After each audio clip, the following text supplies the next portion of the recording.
Assalamualaikum Bre, selamat datang kembali di Guru Gembel Channel. Pada tahun 1319, Majapahit ada di puncak krisis ketika salah seorang perwira dan pejabat tinggi mereka yang sangat dihormati dan sangat dihargai, satu di antara 7 orang paling dipercaya oleh raja, yaitu Rakuti, itu justru malah memberontak kepada negara. Tujuan dan motif Rakuti itu sebenarnya sangat sederhana, bahwa pada waktu itu dia sangat mencintai Majapahit, dia sangat menyayangi kerajaan itu. Tetapi kerajaan itu justru dipimpin oleh seorang raja yang dijuluki oleh masyarakatnya sendiri sebagai Kalagamat. Orang jahat tetapi lemah. Dan itulah yang menjadi kebijakannya. Pada waktu itu, Majapahit dirongrong oleh korupsi besar-besaran, mulai ketergantungan sama negara-negara asalnya sendiri, kemudian rajanya tidak bisa memimpin dengan baik, sehingga banyak sekali orang-orang yang jujur malah tersingkirkan, dan orang-orang yang jahat yang menjadi pejabat, dia tidak tahan dengan kenyataan seperti itu. Makanya Rakuti itu memberontak. Dan bukan hanya dia, 10 tahun sebelumnya Ranggalawe itu juga sempat memberontak. Padahal beliau adalah sosok pejabat yang sangat disegani. Kemudian ada Lembu Sora, itu juga memberontak. Dan kemudian di masa berikutnya itu ada Patih Nambi, seorang patih sampai memberontak pada rajanya. Karena rajanya memang adalah raja yang lemah dan lalim. Dan karena itu Rakuti berpikir bahwa kalau misalkan saya harus melakukan pemberontakan ini pun, maka ini bukan kesalahan saya. Sayalah orang yang telah memberangus pemberontakan sebelumnya. Tetapi raja tidak kunjung sadar, maka sayalah yang sekarang memberontak. Pada tahun 1319 itu, dia datang dengan pasukan yang sangat luar biasa, kemudian menggempur kota raja. Kota itu benar-benar tidak bisa terlindung dengan baik karena korupsi yang merajalela. Prajurit-prajurit mudah dilumpuhkan, benteng bisa dibobol, balai-balai bisa aja dibakar. Pada waktu itu, Rakuti langsung masuk mencari ke istana raja di mana seharusnya dia berada. Tidak ditemukan dimanapun, sampai akhirnya dia menemukan satu tempat yang benar-benar konyol. Kamar raja sendiri. Dan ketika kamar itu didobrak dan masuk, Rakuti mengetahui bahwa raja memang sedang menangis di pojokan sambil memohon-mohon ampun supaya jangan dibunuh. Rakuti kecewa pada waktu itu. Dia sakit hati. Inikah Raja Majapahit yang dibangga-banggakan itu? Ketika dia berhadapan dengan pemberontak, dia bukan maju menghadang, tetapi bersembunyi di kamarnya sendiri, di pojokan, sambil nangis-nangis minta ampunan.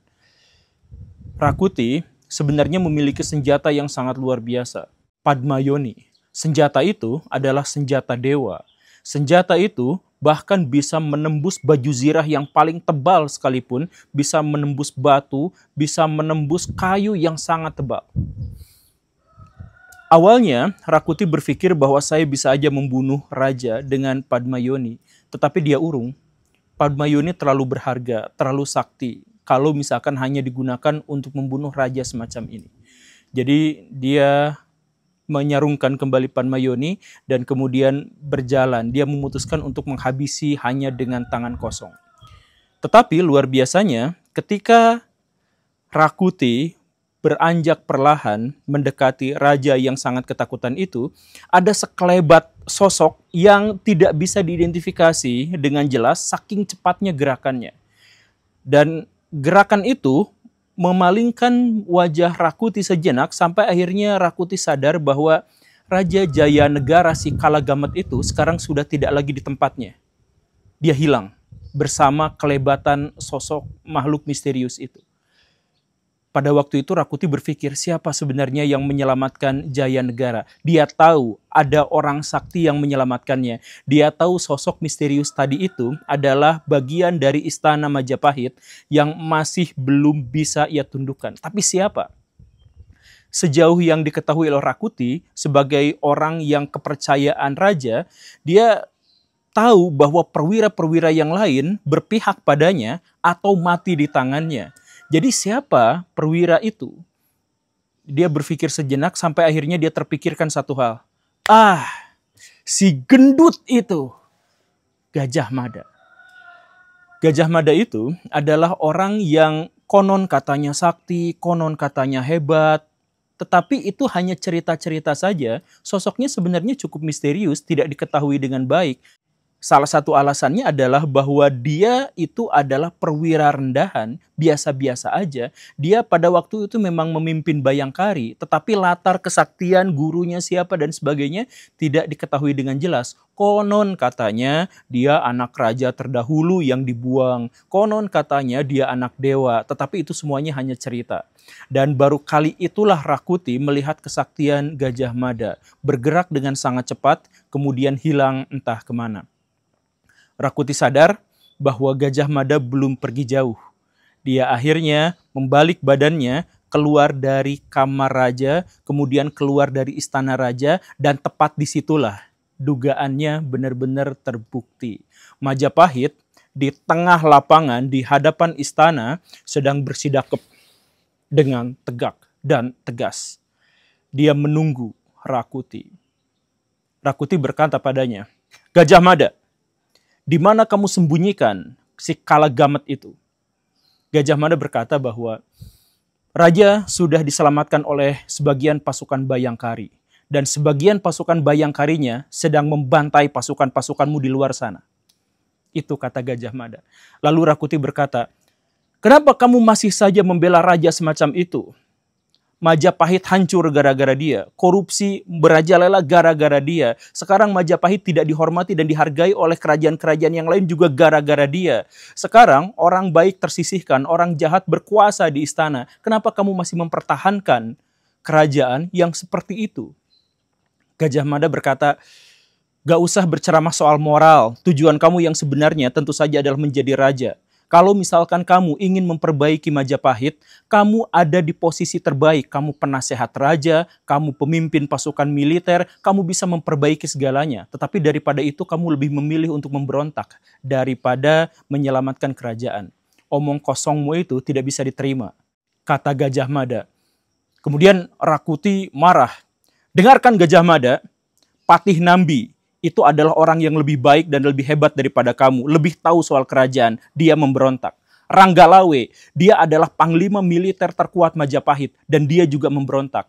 Dan Lembu Sora, dia juga adalah orang yang menjadi kepercayaan bagi kerajaan terdahulu, tapi sekarang dia juga memberontak.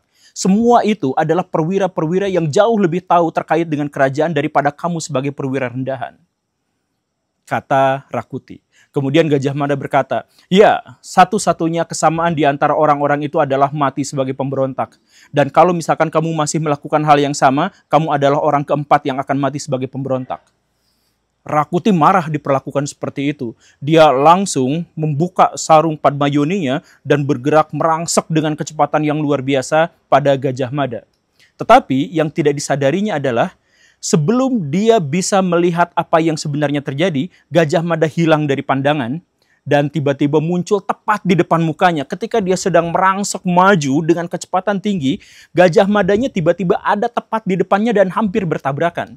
Tapi tabrakan itu tidak terjadi. Gajah Mada dengan pukulan yang sangat luar biasa meninju perutnya tepat di ulu hatinya sampai akhirnya Padmayoni terpental beserta sosok jasad dari Rakuti yang sudah tidak lagi bernyawa. Rakuti pada waktu itu tidak sadar apapun sampai akhirnya dia meninggal. Tubuhnya baik-baik saja terlihat dari luar, tapi seluruh bagian dalamnya itu hancur menjadi bubur. Karena Gajah Mada pada waktu itu bukan hanya mengandalkan pukulannya yang kuat, tetapi dia menggunakan ajian Braja Musti yang menghancurkan semuanya. Padmayoni yang bisa menembus apapun, tentu saja bisa menyebabkan kematian pada musuhnya, tetapi hanya ketika musuhnya tersentuh olehnya. Dan Gajah Mada sama sekali tidak tersentuh.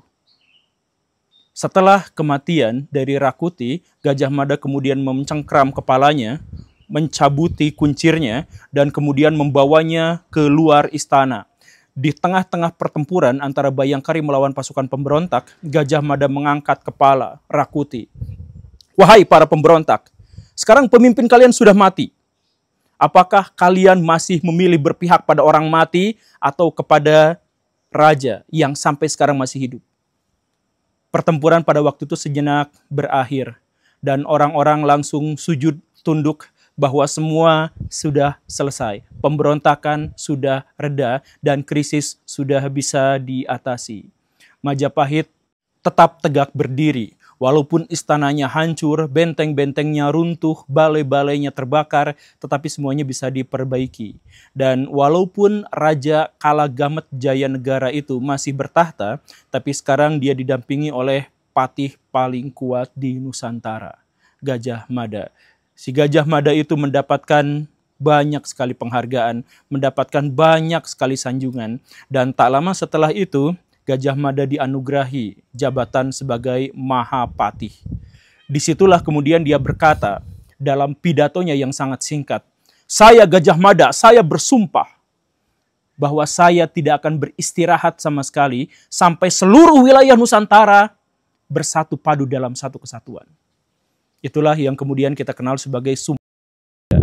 Sebuah sumpah berikrar bahwa Nusantara tetap ada dalam satu kesatuan sampai kapanpun. Bahwa ketika nanti ada raja yang jahat, ada raja yang lalim, raja yang tidak becus memimpin negara, ya itu semua akan dilewati. Fase-fase itu akan dihancurkan. Dan Nusantara akan tetap tegak berdiri sebagai sebuah kekuatan besar di muka bumi. Tamat, ending yang cukup membagongkan. Nah, Baraya, ya saya tuh sebenarnya kalau misal bercerita tentang sejarah, saya pengen bercerita dengan cara seperti ini. Betapapun di sana itu banyak imajinasi yang ditambah-tambahkan, ada cerita-cerita mitos yang dimasukkan dan lain sebagainya, ya tidak masalah. Karena kalau misalkan kita ngajar sejarah, yang paling pentingnya itu adalah maknanya sampai, pesan-pesan moralnya sampai, pesan politiknya sampai, semuanya sampai. Dan setelah itu membuat anak-anak tetap ingat. Tahun-tahun yang tadi saya sebutkan mungkin Baraya juga masih ingat. Dan tokoh-tokoh yang saya sebutkan mungkin Baraya juga sampai sekarang masih ingat. Kalaupun lupa masih bisa diingat lagi. Termasuk nama senjata Padmayuninya itu kan. Nah, saya pengen mengajar sejarah tuh apa sih, Ming? Saya pengen mengajar sejarah tuh seperti itu. Dan saya juga menginginkan agar banyak sekali akademisi-akademisi di Indonesia yang berbicara itu bukan hanya dalam perdebatan, berbicara itu bukan hanya dalam forum-forum akademik yang kering. Apa sih? Ih, diem dulu. Dari imajinasi. Ya, sekali lagi ya, ketika saya menceritakan itu dengan bumbu-bumbu yang aneh-aneh, dengan mitologi dan sebagainya, saya tinggal sampaikan di akhir cerita bahwa ya, itu sebagiannya adalah imajinasi, tetapi itu diambil dari fakta sejarah. Saya sih berharap bahwa orang-orang di Indonesia itu bisa menghargai sejarah masa lalunya, bisa mengangkat sejarah masa lalunya itu bukan hanya sebagai sebuah pelajaran yang membosankan, tapi sebagai bagian dari kisah yang bisa diwartakan terus-menerus dari zaman ke zaman. Kalau misalkan orang Jepang bisa bercerita tentang Naruto dari legenda mereka, kalau misalkan orang-orang Inggris bisa bercerita tentang kerajaan-kerajaan mereka justru di masa modern, lalu kenapa orang-orang Indonesia tidak bisa seperti itu? Terakhir kali kita bikin cerita-cerita kerajaan semacam itu justru dengan Garuda yang green screen-nya kelihatan, dengan naga yang bisa bergoyang-goyang seperti ini dan sebagainya. Ya, tentu saja kita hargai itu pada batasan tertentu. Tetapi kenapa kalau misalkan kita bisa melakukan hal yang lebih baik, kenapa kita tidak melakukannya? Terima kasih karena sudah menyimak. Saya Guru Gembul dan kucing, ya itulah nggak ada namanya. Assalamualaikum warahmatullahi wabarakatuh.